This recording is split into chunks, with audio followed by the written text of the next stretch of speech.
Thank you. Good afternoon, everybody, and thank you for joining us here today.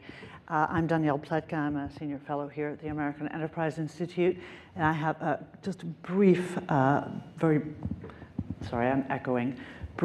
bios for our speakers, who I suspect are very well known to everybody here today. I'm alphabetical. Elliott Abrams is a senior fellow for Middle Eastern Studies at the Council on Foreign Relations. He previously served as Deputy Assistant to the President and Deputy National Security Advisor in the George W. Bush administration. Lieutenant General David A. Deptula is the Dean of the Mitchell Institute for Aerospace Studies, Principal Attack Planner for Operation Desert Storm, the air campaign, command of the no-fly zones over Iraq, and director of the air campaign over Afghanistan in 2001. And Eyal Hulata is a senior fellow at the Foundation for Defensive Democracies. He previously served as Israel's National Security Advisor and head of Israel's National Security Council. So that's us. Their full bios are online.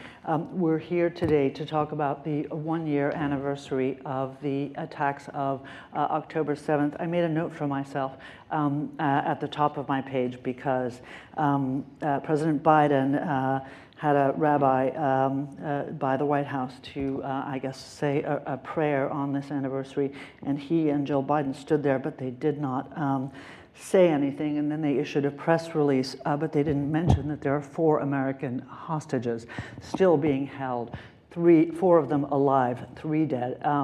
Omer Neutron, Edan Alexander, Keith Siegel, and Sagi Dekel Chen are the 4 living, we hope, American hostages. We shouldn't forget them. So rather than talk about the last year, what I've said to our panelists today is I'm hoping we can talk a little bit about what's ahead. And each of them has, I think, a lot to add, unique perspectives. There are things that we know are going to happen. For example, the Israelis have said that they are going to retaliate against the Islamic Republic of Iran for the attack of October 1st, 181 missiles, one poor Palestinian schmo killed by falling debris, and so they are planning to retaliate. We know that's ahead. We know operations are widening in Lebanon, but this is a conflict that's gone on for a year. It's the longest that Israel has fought. And we are also in the midst of a political season. I know most of you aren't paying attention because, it's Washington, and what's an election, every 4 years. But this is an environment that's also going to shape our responses. We have 2 very different prospects, I think, in front of us in terms of either Senator Harris, Vice President Harris, or President Trump becoming the next president of the United States, presents several different futures for how the United States will deal with all of this. So perhaps if I may start with you, Dave, General Deptula. You went into Gaza with the IDF, and you wrote a wonderful piece in Forbes about the operation. But one of the things that a lot of us are wondering is, as we see this, is this a sustainable operation? Can they continue at war for another several months, even potentially more than that, into next year? Do they have what's necessary? Can they rely on their reserves? Give us your sort of perspective. Well, thanks very much for the opportunity to be here and for that question. From my perspectives, and this is only my own opinion, obviously the real answer to your question only resides with the leadership of Israel, but they have shown the competence and the capability to carry on 2 major operations. And so my short answer to your question is yes, they can. With respect to Gaza, one of the biggest things that struck me in traveling the entire length of the Philadelphia corridor and watching the engineering units uncover an average of 2 tunnels a day as they moved from the Med over to the border of Gaza and of Israel as well as Egypt, is that if they're going to stay anywhere in Gaza, it needs to be along that Gaza-Egyptian border, because basically, and it comes down to something as simple as this, that is the venue through which Hamas has been able to acquire its weapons. So whatever future unfolds, it makes absolute logical sense for the IDF to stay there and monitor that border to assure that Hamas has no other access to weapons, which ultimately will get them to the point where they will not have the capacity to conduct any sort of operation on the order of what happened 10/7 of last year. Again, there are all kinds of complications and additions here, but fundamentally, I think that's what the Israeli Defense Force and the leadership of Israel has to draw a line on, is their ability to control that border. I'm sorry, I was going to move on, but I have to ask you, one of the big components of all of the recent peace proposals or ceasefire proposals has been Israel pulling out of that Philadelphia corridor. And there has been a suggestion, I don't know whether it's true, and perhaps Eyal or Elliott have a perspective on this, but there were certainly reported suggestions that there was a divide inside the Israeli government between the military and the politicals, with the military saying that they could give up the Philadelphia and the politicals suggesting that that wasn't at all a possibility. I've never understood that. I mean, because it's exactly as you describe, it is the lifeline of Hamas to, and an escape route as well for Hamas. How does this? Well, all I can say, Danny, is that I'm not privy to those discussions at that level, but I can tell you that the IDF leadership that I spoke with in those travels was adamant in the context of being able to maintain control of that corridor. Okay. And I wanted to ask Elliott about politics, but now jumping down the rabbit hole that I always do, showing absolutely no moderator's discipline, I apologize. Eyal, I'm sorry, what's going on?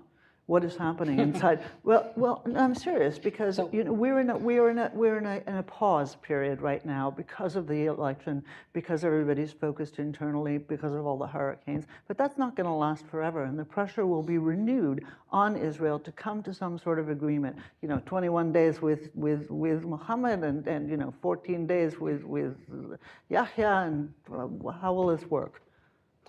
So first, I'm happy to be here. Thank you, Danny, for inviting me in to share a stage with such distinguished speakers. Maybe I'll start by saying that if you had asked, I think, the average Israeli, even national security experts before that, if Israel was capable of fighting a year-long war such as we did, the answer would be that the IDF was not built for that, not prepared for that, not trained for that, not equipped for that. And therefore, the IDF over the years, or the Israel establishment over the years in general, have devised various sorts of solutions to compensate for the fact that we have a relatively small military compared to the length of borders that we need to defend and the number of adversaries that we need to fight against. And I'll get to the Philadelphia issue just in a second, but just to understand how complicated it is, the eastern border of Israel with Jordan, just on the West Bank area, is more than 10 times longer than that of the Rafah crossing in Philadelphia. And there is IDF presence there all the time. And the amount of weaponry that is smuggled into the West Bank, Iranian funded and shipped into the West Bank throughout the years, but specifically in the last 6 months or so, since the Iranians really ramped up what they're doing in Jordan in general and in the West Bank, is immense. And this is before we talked about the border with Lebanon and the Radwan capabilities there. The IDF had over the years the need to devise various sorts of solution to how to be able to balance the number of troops that we keep in each place and so forth. Now, I must say, by calling spade a spade, this system that the IDF has built, or what evolved of it over the years, completely failed our civilians on October 7th, to say the least. The IDF was not there to protect the civilians on the barrier, and Hamas was able to penetrate extensively into more than 30 of our communities and butcher more than 1,200 of our people. While doing that, they did not come through underground tunnels. They only came overtly over the fence that we built above. And the reason for that is that over a period of time, Israel has managed to build a very robust subterranean barrier that people are not talking about, because people always talk about the failures, not necessarily about the things that have succeeded. And that subterranean barrier that goes as deep as 100 feet as necessary is about 3 or 4 feet wide of concrete, reinforced concrete with sensors, has been able to prevent Hamas from digging tunnels underground into Israel. And the reason I'm saying that is because, of course, cutting out the lifeline of Hamas for future replenishment is the most important thing other than dismantling Hamas at the end of this war. And the vulnerability point is the barrier or this piece of border between Gaza and Sinai. When the senior IDF officials are saying that there are other solutions, what they mean is that given a proper barrier underground, a robust official Rafah crossing that needs to be rebuilt, because most of the weaponry that Hamas got over the years was actually smuggled overtly above ground in tunnels, in trucks through the Rafah crossing, because the Egyptians weren't monitoring it carefully. There was no screening equipment. The IDF did not have access to it. The Americans didn't really care. And Israel, unfortunately, overlooked many of that. So there are solutions that would allow that. And the reason this is important from a military standpoint is because the IDF remembers very well what happened when we actually were present in the Philadelphia corridor before the disengagement. And in several of those places, it's a really narrow corridor. Of course, now it's wider because we've bulldozed through the Rafah neighborhoods that are close to that border, but still it's very, very close. And the ability of Hamas to snipe over time, I'm not talking what will happen after a month or after a year. The question is what will happen after 4 years and further up. This is a vulnerability point, operationally a vulnerability point for the IDF. So I will not contradict what you're saying, because of course I would want that sector to be secured very, very much. I think there could be other solutions that would allow the IDF not to need to invest also manpower there, because there are other borders that I must say worry me even more. We're all focused on Gaza because of course Hamas were able to do this horrific thing on October 7.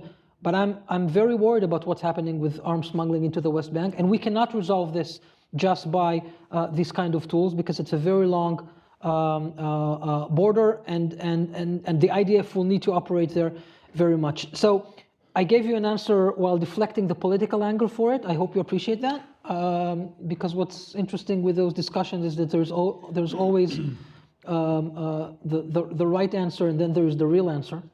So in this case, I gave you the right answer. The real answer, of course, is there is a political element to it, and questions associated with whether or not continuing this war and for how long serves various interests to it. But since I don't want to believe that there is any Israeli person that would extend it unnecessarily, I think it's important to stick to the real issues, because once they are resolved, hopefully we can reach also arrangements. Elliott? Again, thanks for inviting me here. Last fall, soon after October 7th, weeks after, I helped organize a project on the day after. This one happened to be Vandenberg Coalition and JINSA, but there are a number of others. And we wanted to move very quickly. We went to Israel at the end of October. Yeah. For the first visit, we went back later. Why did we move so quickly? Because it was obvious that you needed to come up with a solution for the day after quickly, because the day after would come reasonably quickly. Well, now it's a year later. There is no day after. I mean, the war continues. I've read, I think, or at least skimmed most of the proposals. And nobody really has practical answer. I mean, looking at it today and asking, well, you need a government in Gaza. You need security in Gaza. Who's going to do that? And everybody said last year, well, obviously, you don't want it to be Israel, you don't want it to be Hamas. Palestinian Authority's not able to do it. I think on this subject, we are no further advanced than we were on October 8th, which is very unfortunate because we're going to need an answer unless the IDF stays there semi-permanently. I would hope that before October 7th, 2025, there's some work actually being done on establishing a kind of government in Gaza that can keep people alive, hospitals, schools, food, and preserve order. But we're no closer than we were a year ago. Which is absolutely remarkable. But I think there's also been a change in attitude about this, perhaps in Israel, about the need for Israel to have the responsibility to do all of the thinking about this. It has struck me forcibly that we need to do some thinking about this, and we have not done any serious thinking, nor have we reflected on the fact that in the 32 years since Oslo and the hundreds of billions of dollars of taxpayer money that we have poured into the West Bank and Gaza, not to speak of the hundreds of billions we've poured into the United Nations, UNRWA, etc., we have managed to build nothing other than a terrorist state. And not just an efficient terrorist state, but a terrorist state with no infrastructure, no governance, no school system, no decent economy, no decent borders, and corruption that makes, that makes the olden days look like pikers. In a way, one could say that we're actually on this worse off than we were a year ago because, judging from what one reads in the paper, you have the more serious Arab states, take the Emirates and Saudi Arabia, taking, pardon me, a harder line now in saying that they will participate in rebuilding Gaza only if there is an absolute commitment, time-bound commitment, to use the Saudi and Blinken formula, a time-bound commitment to the establishment of a Palestinian state, which I agree with you, seems to me ludicrous, given the state of Gaza and the state of the PA. Well, not to speak of the fact that it was my impression from our last 3 administrations that the United States was opposed to the idea of nation building, which is what that is. Dave, you had something? Yeah, no, I just wanted to interject with respect to what you described in terms of the diversion of all of those resources that went into Gaza for purposes of good being diverted by Hamas for purposes of evil, which takes me back to why I personally believe interdiction of the capacity and capability of Iran to continue to supply Hamas with those capabilities is so important. And yes, I acknowledge that there are plenty of technological ways to halt operations that have been occurring underground, but I think that as alternatives to coming up with some sort of peace plan evolve, you can do that over a period of time. Right. So you have forces there initially, you transition to technological means, which then allows the withdrawal of some, but you do it over a period which makes sense where you just don't automatically leave. Must be robust. I think that would be imprudent. Definitely. And I agree with that, of course. And you need the Egyptians. So you're going to get the Egyptians?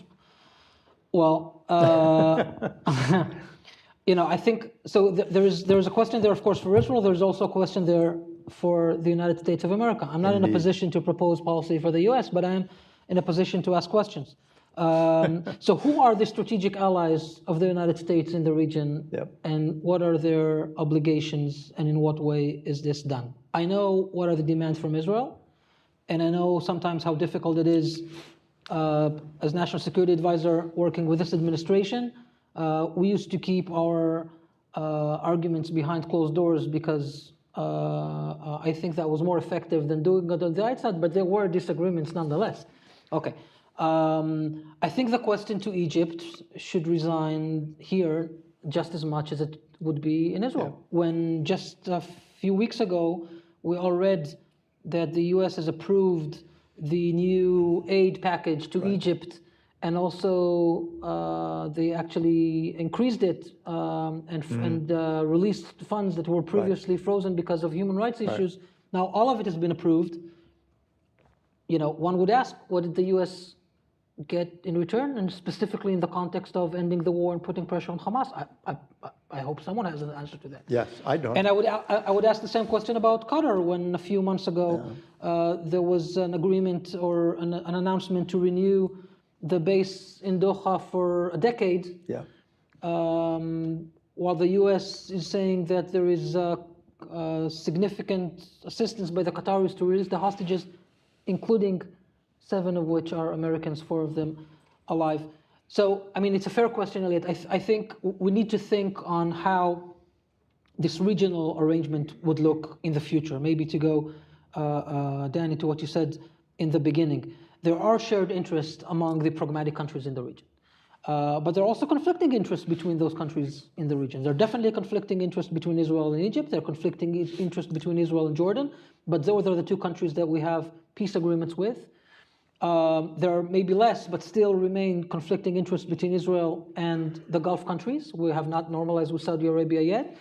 But collectively, what can be done with an understanding that the 2 radical forces of the region, first being the Islamic Republic of Iran, and second being the Islamic Brotherhood, or the Sunni political Islam, there are shared interests among all of those countries, because these 2 forces are subversive to all of those pragmatic leaders and to the national security interests. How do we mobilize this into something that is concrete, that could build a fundamentally different Middle East for the benefit of all? I think this is the question at hand. An arrangement with Egypt is one of them. Arrangement with Jordan is a second one. Normalization with Saudi Arabia would be a third. What's going to happen with Lebanon now that Hezbollah is as weak as anyone can imagine? In the crowd is Jim Jeffrey.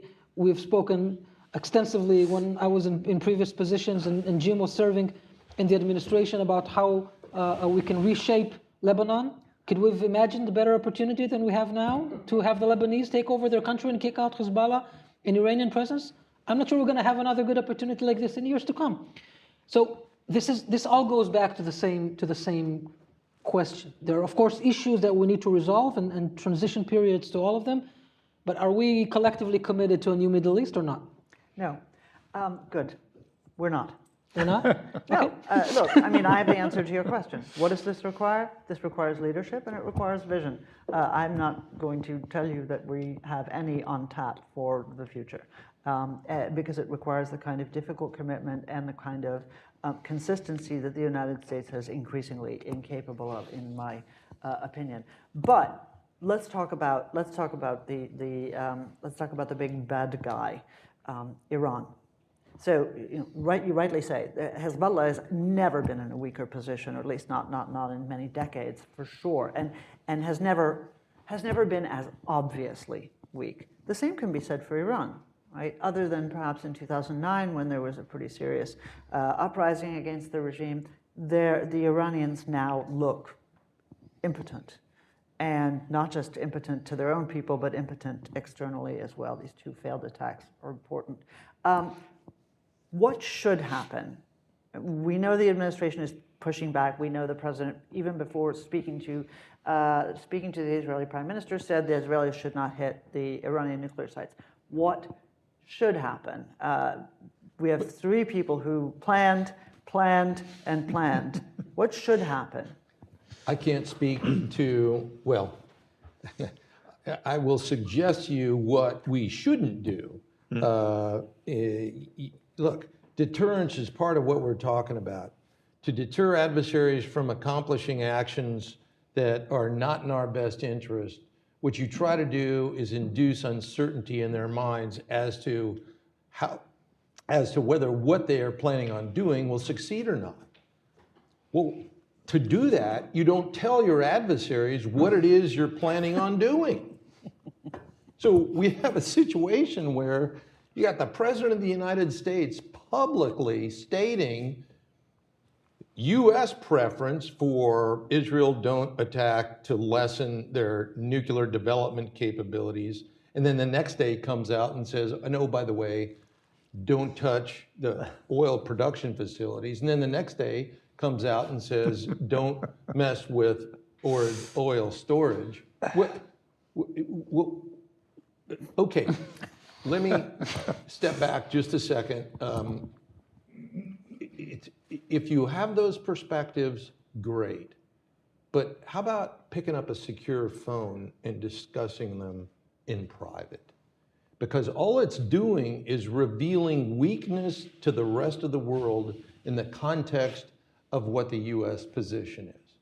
So, I'm of the camp that, just like you said, Danny, hey, Hezbollah's never been weaker. One could imply that that is the case in the context of the Iranian mullahs as well. And if there was ever a time, I mean, back to your point, that is the obvious one in this room. Iran just launched over 180 ballistic missiles against Israel. Why would you not take advantage of that and respond in a manner which is indicative of the seriousness of what just happened? Now, I get it, and I apologize because I don't want to go down this rat hole, but folks have said, well, to really dismantle their nuclear capability, we need the assistance of the United States. The United States is not ready at this time. Well, I don't know when they would be ready, if not now, because you need to plan for these kinds of opportunities when they arrive. So I get it, but that's not a reason not to respond in a fashion to degrade Iran's ability, which they are on a rapid track to be able to to be able to finish their development of nuclear weapons. And just imagine if they put one of those on the top of the next 180 ballistic missiles that they launch. Yes. Well, I think the target list is short in the sense that Israel could try to hit some of the nuclear sites. It could hit the oil industry, oil facilities. It could hit military targets. Political targets, decapitation. Now, which of those is best? There's a variable here, which is what can Israel do? And I don't know the answer to that question. If you had asked me whether they could do in 2 weeks what they did in 2 weeks in Lebanon, I have said, no, that's unrealistic. So I don't know what Israel can do with respect to the nuclear program. It's a target that, putting aside what President Biden said, that I think Israeli leaders should think about, because this may be a good opportunity and it may be one of the last opportunities to set back that program a long time. But again, the variable, how much can Israel do? I'm struck by the oil target. It's true that it would help Putin in a way if you assume that oil prices would double or more. It would hurt Xi Jinping, for sure. It would have an impact on our economy, though not necessarily in the short time before the election. Things have to work, prices have to work through, and we do have a strategic petroleum reserve, though it's depleted. So the reason I think about that target is, if you could deprive the regime of significant amounts of oil income, the way, frankly, we were doing with sanctions in the Trump administration, you're not hurting the regime on one day, you're hurting the regime for a very long period of time. And that weakens it, and it reduces the amount of money they have to give to Hezbollah and other proxies.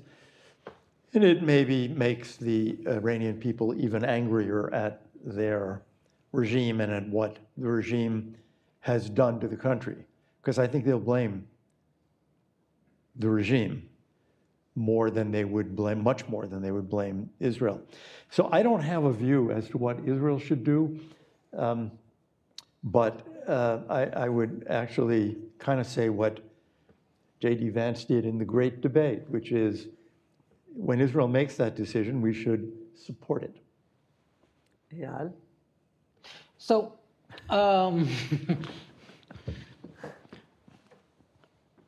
I'll say this. First, to the question of We what... want only classified Yes, information. I know. It's just between us. Yeah, it's all amongst friends and very simple topics. So, as for Israeli capabilities, I think Israel can do a lot more than people think. I will say that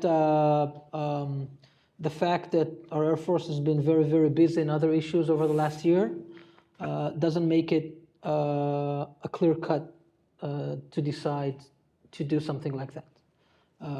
It's more difficult than to bomb Hulata port, because in such complicated Air Force operations, as the general will know, the distance is the least problematic part, right? The pilots just need to stay awake. What's really difficult is when they engage. Engaging Iran is more difficult than engaging the Houthis over Hulata.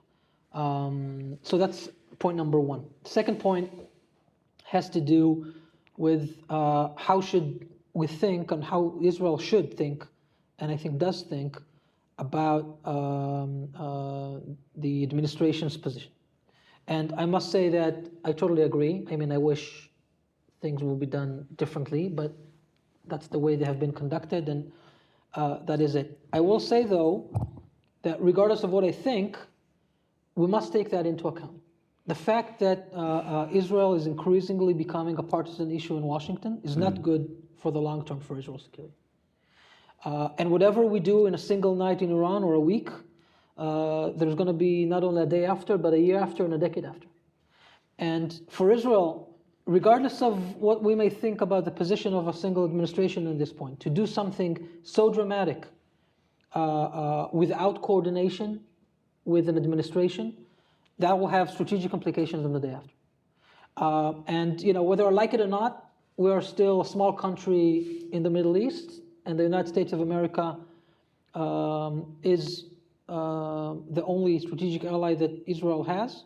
The fact that I believe that this should have been an opportunity for the United States of America to do something about the Iranian nuclear program, I'll put this aside. But I think we're definitely for Israel to do something so bluntly opposing to a message of a president. The president can say don't to Iran and they will do whatever they want.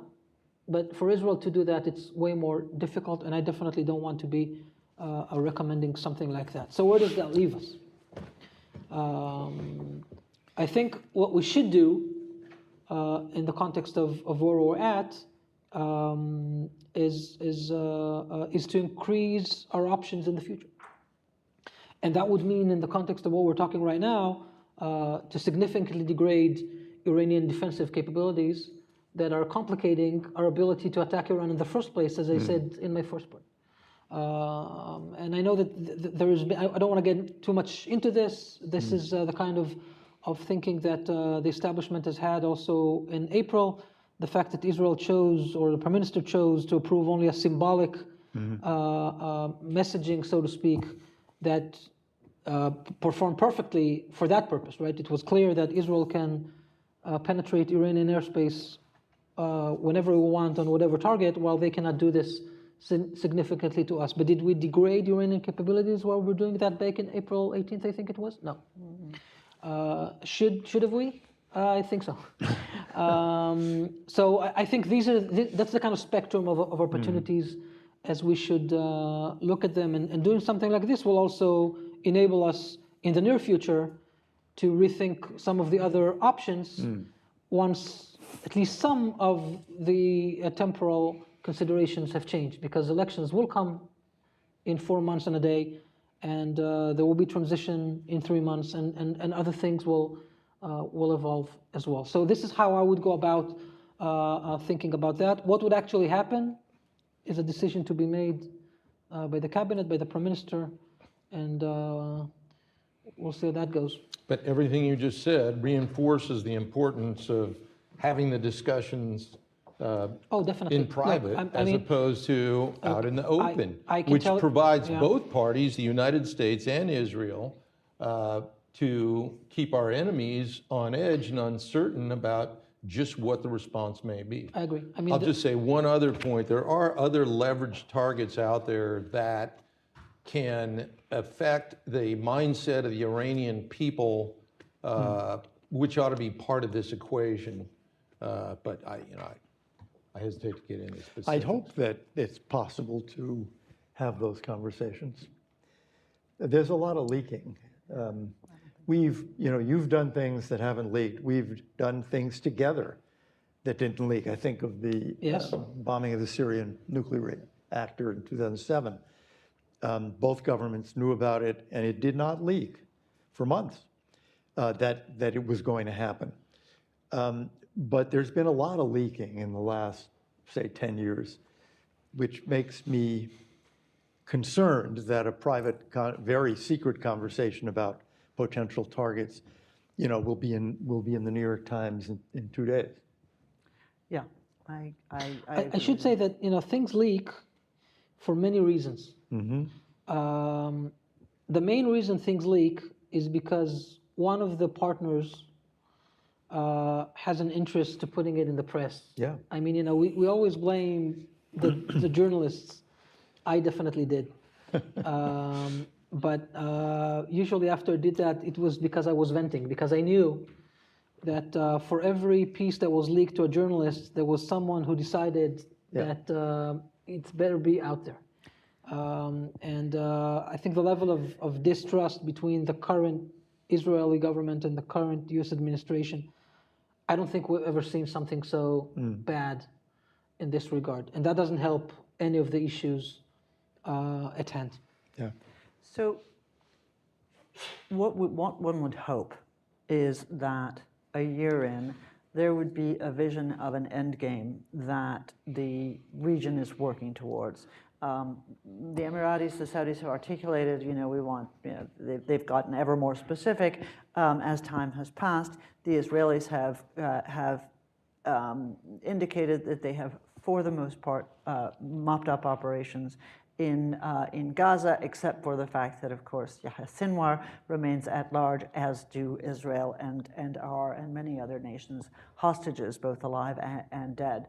Then we've got the problem of Lebanon, which, of course, is headed absolutely nowhere. The U.S. administration has no idea what to do in Lebanon, in my humble opinion, having heard their plans.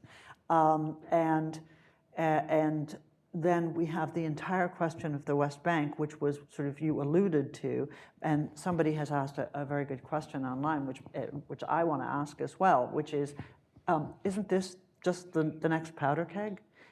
We don't like to talk about Hamas. We know, right? There's an identified terrorist organization designated by the United States and by some others, the Swiss of all people, as a terrorist organization. But Fatah, no. The Palestinian Authority, no. There's still this myth that there's something else going on in the West Bank. And I heard somebody describe the Israeli devastation of the beautiful neighborhood of Jenin the other day. You clearly haven't been to Jenin, A.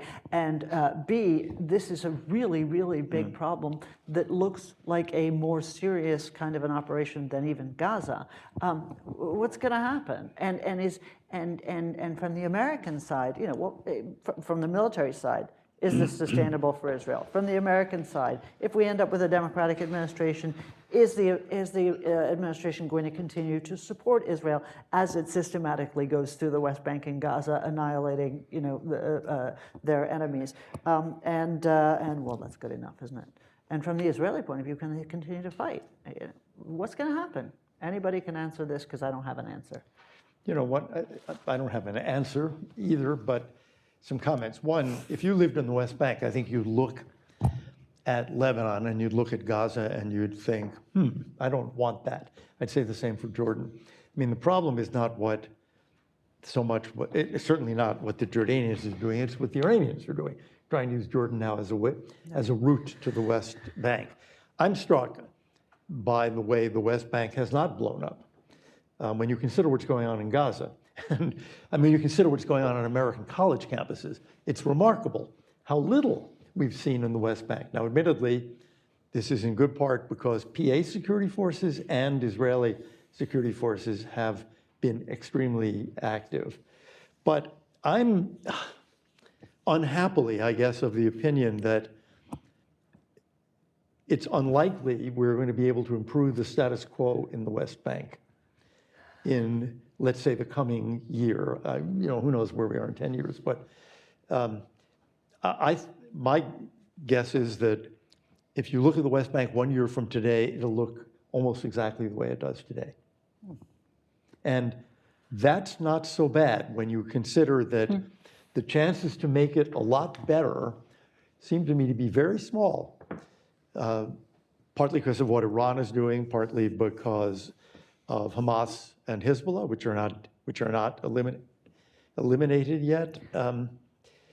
The chances of making it a lot worse seem to be larger. So in a sense, I would say, as bad as it is, I'd take it the way it is now, a year from now.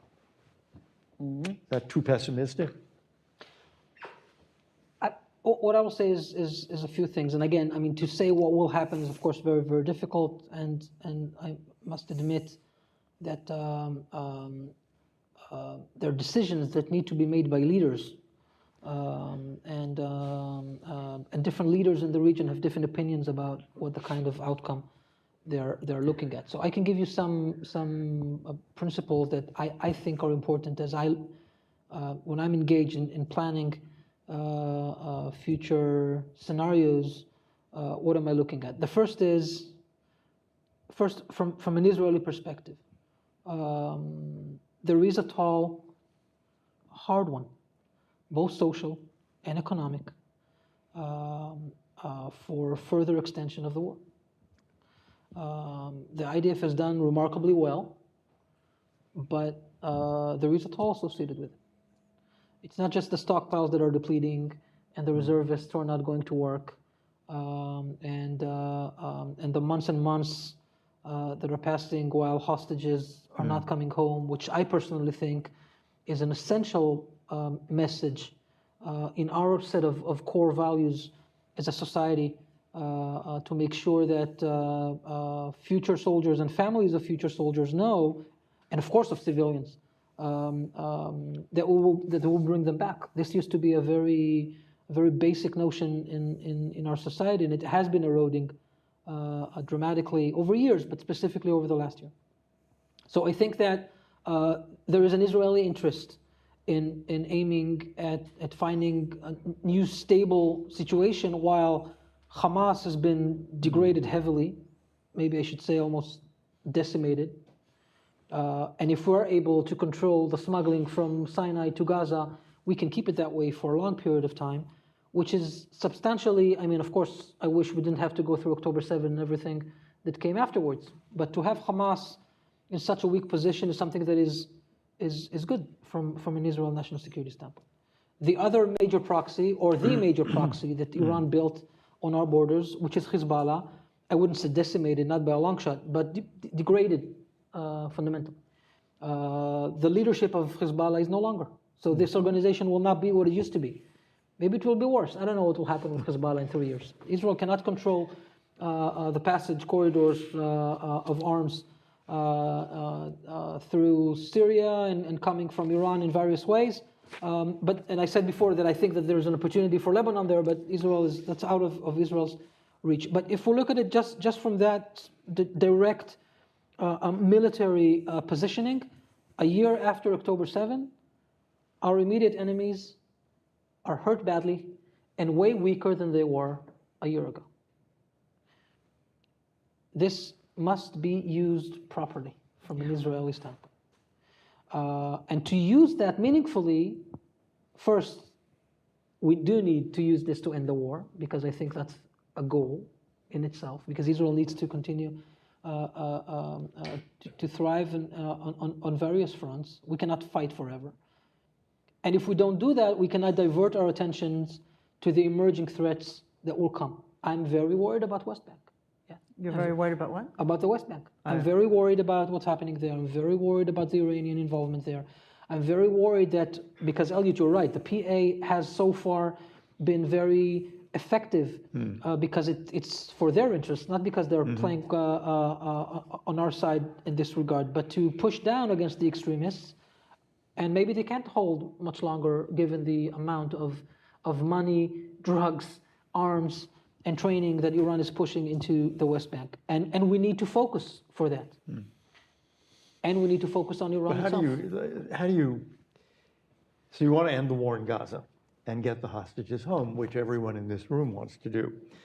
But it's becoming almost a commonplace now. It was even in the New York Times that Sinwar doesn't want to end the war. Oh, finally. He doesn't want to give the hostages back. Now, I mean, the obvious path to get around that is to eliminate Sinwar, which would be a very good thing to do from 1,000 points of view. But short of that, how do you end the war?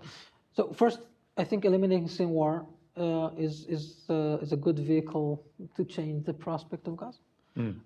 As we've spoken before, and we mentioned Egypt and Qatar here already, Sinwar is not alone. He has two lifelines. A financial lifeline, even if it doesn't give him dividends right now, but he knows in the future that whenever he wants to replenish, there is only one actor that can supply those funds, and that's the Qataris backed by Iranian money, and the physical lifeline coming from Egypt. When Sinar asked himself this morning, how am I doing with those two lifelines? I would assume that he answered to myself, well, I'm pretty good. I mean, the Qataris haven't signaled that they are done with me, and the Egyptians definitely didn't signal that they're done with me, so I'm good. I can still fight.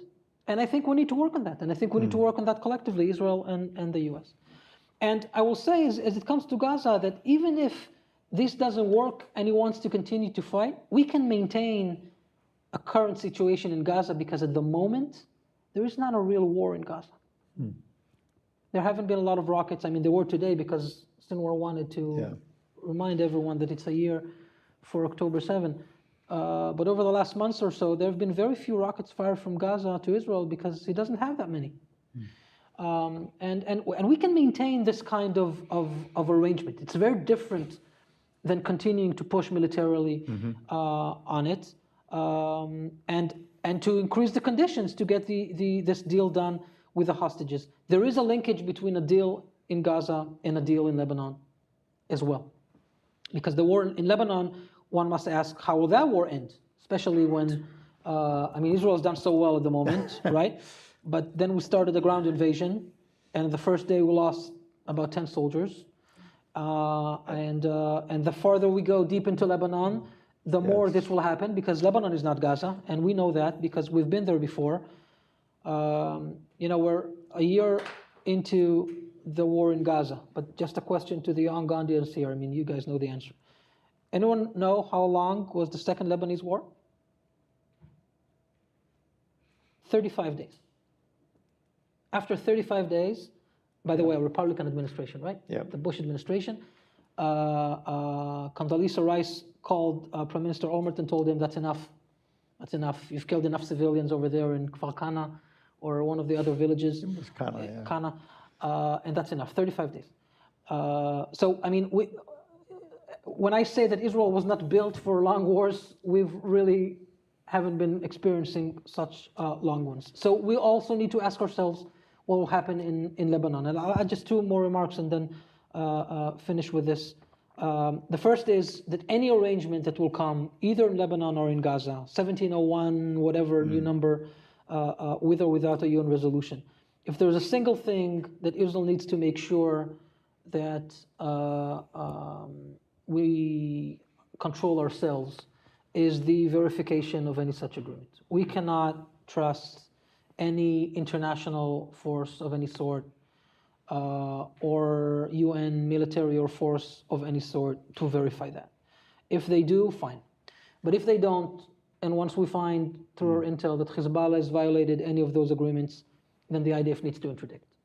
And we will need legitimacy for that from the United States of America. Otherwise, there is no game that we can play along those lines. And I know that this has been discussed. And the second thing that has to do with Gaza, I talked about the good things that happened in Gaza over this year on the military side of Hamas.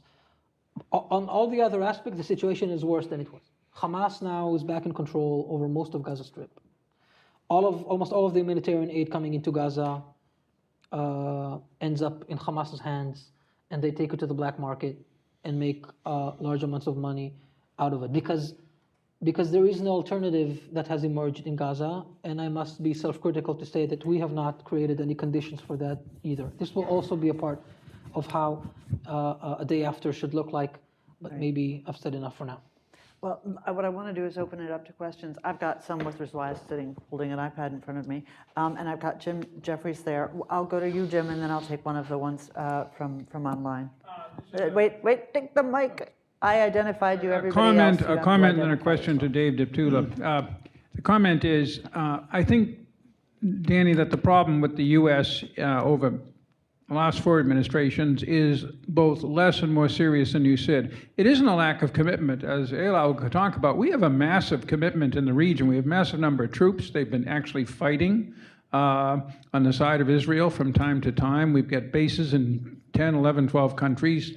$10 billion, not counting what we've recently sent Israel in annual security and other assistance. It's a big program, and everybody understands, in their sleep, the various reasons why the Middle East is important, and you pivot away, you pivot back.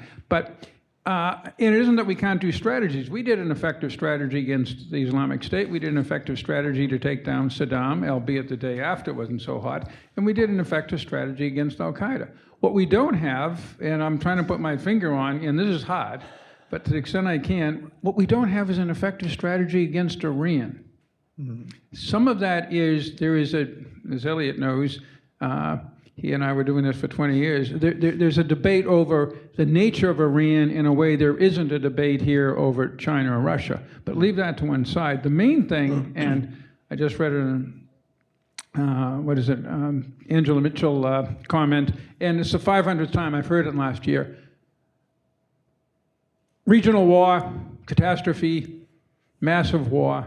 The Iranians have managed to convince us to take serious military action off the table on the idea that they have escalation dominance, whereas we're not seeing escalation dominance with Israel.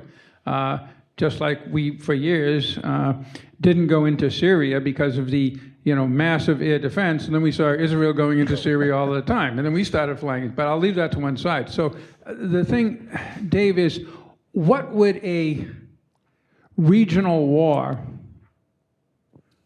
which is essentially going to be an air war, because I rule out a ground war, and we saw what happened in 1988, 89 with a sea war. What would a regional air war with Iran look like? And I know that's a big subject, but it's something that we got to talk about in the U.S., or else we take that half of the strategy off, so we're left with a negotiate with guys who really don't want to negotiate strategy. And anyway, I'll leave it there.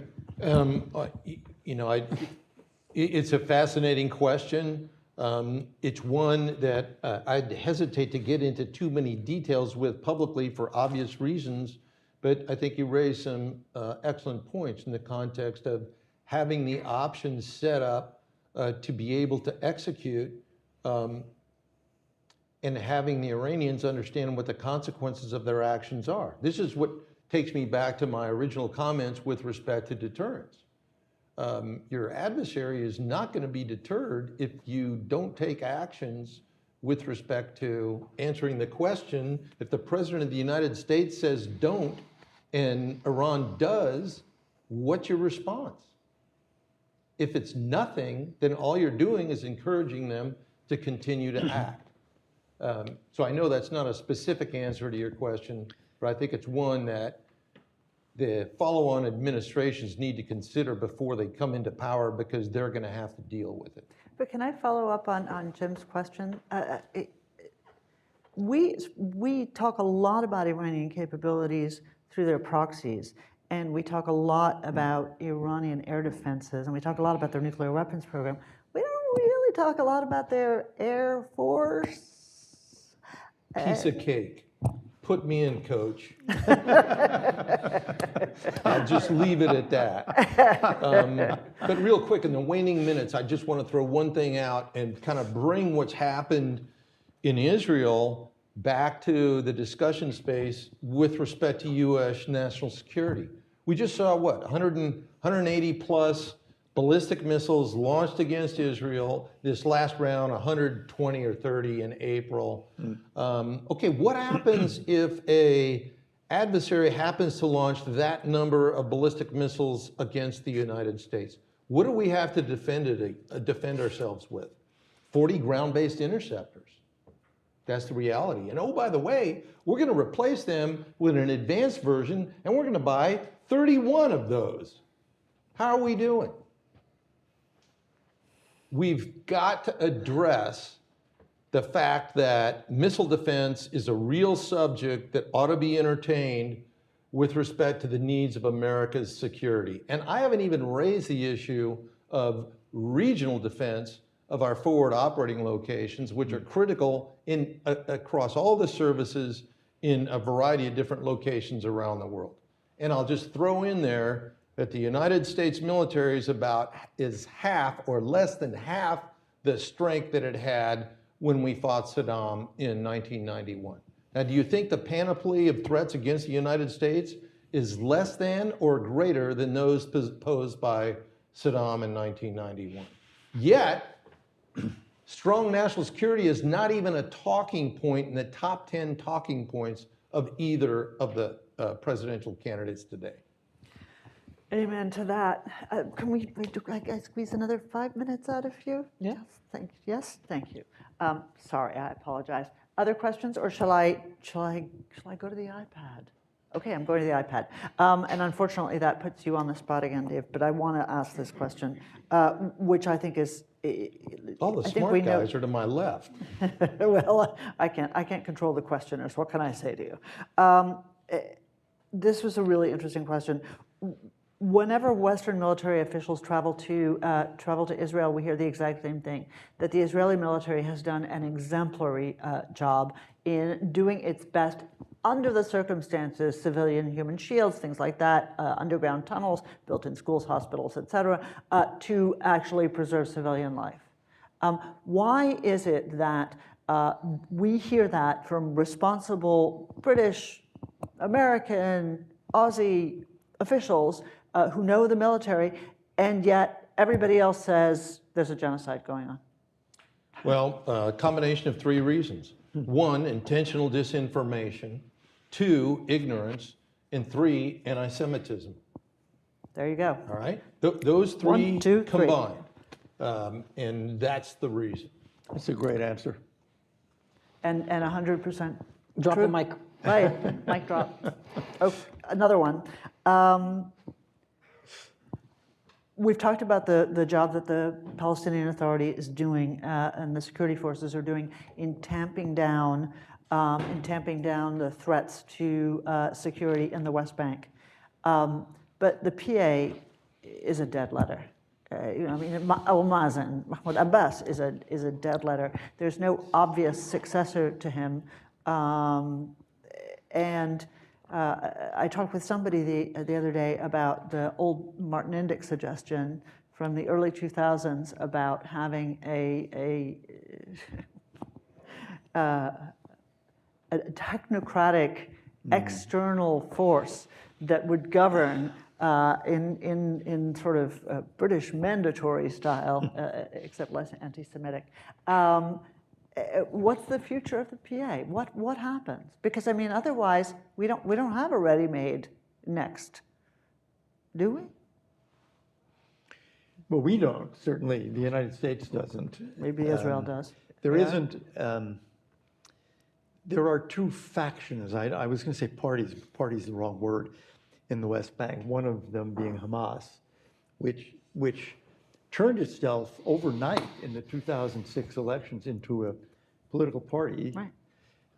So let's call it a party in addition to being a terrorist group and an army, though the army part is pretty well gone at this point. And then there's Fatah, which was never a political party. It was a vehicle for Arafat. And when it tried to be a political party and run, it didn't do very well. And it's worse now, because it's at least as corrupt and at least as out of touch. So it's a kind of, in a way, it is a colonial imposition on the West Bank, in the sense that it's not of the people, it controls the people, it's on top of the people, it governs them, it steals their money, It steals our money too. yeah. And every opinion poll that's been taken in the last decade has the same result. We want, from Palestinians, we want Abbas out. These people are thieves. We have no confidence in them. So the question in the West Bank is almost the question of Gaza, which is, how do you build a governing structure that is competent, that is decent? Let's put aside the word democratic for the moment, that people have confidence in, because the people in it are trying to do well, trying to do good for the people of the country, of the entity, whatever you want to call it. The last time somebody tried that, it was Salam Fayyad, and in the election, he got 2 or 3% of the vote.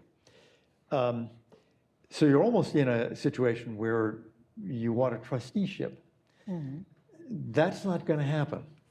So again, I think the best we can do is start thinking about what could we and others, maybe the EU, maybe the Arab states, do to help put together a competent governing structure of the Fayyad variety that would make life better in the West Bank, that would have a government that is not a government of thieves, and that would be trying to help the people of the West Bank and trying to help the economy there. We did it once. The we here is the United States government, and we did it by shoving it down the throats of the people leading Fatah. And that may be the only way to do it. By the way, this was done twice. I completely agree with everything Elliott said on this, or on everything you said in general. The US has done that twice. The first time they've done it is shoving Abu Mazen in the throat of Arafat and placing him as a prime minister. And then they did it again when they shoved Salam Fayyad in the throat of Abu Mazen as a prime minister. The only thing I'll add is that there was an opportunity for that earlier in the year, but because of a policy of de-escalation at all costs, what the administration chose to do is to endorse the person that Abu Mazen installed as a prime minister, Mohammed Mustafa. Yes. And they did this while all the pragmatic Arab countries around told them not to do it. The Emiratis said, we can't work with him, he's a money launderer. The Saudis said, don't do this because we can't work with him. And yet again, this is what state recommended and the White House approved. So sometimes you have opportunities, but when what you want is to de-escalate at all costs, you cannot sustain the heat of opportunities. And on that chipper note, it looks like the year ahead is not going to promise to be much easier than the year that has come. But I am very grateful to you for joining us and for everything that you do, and for our friends in the audience as well. Won't you please join me in thanking our 3 guests? Thank you. Good job. Thanks.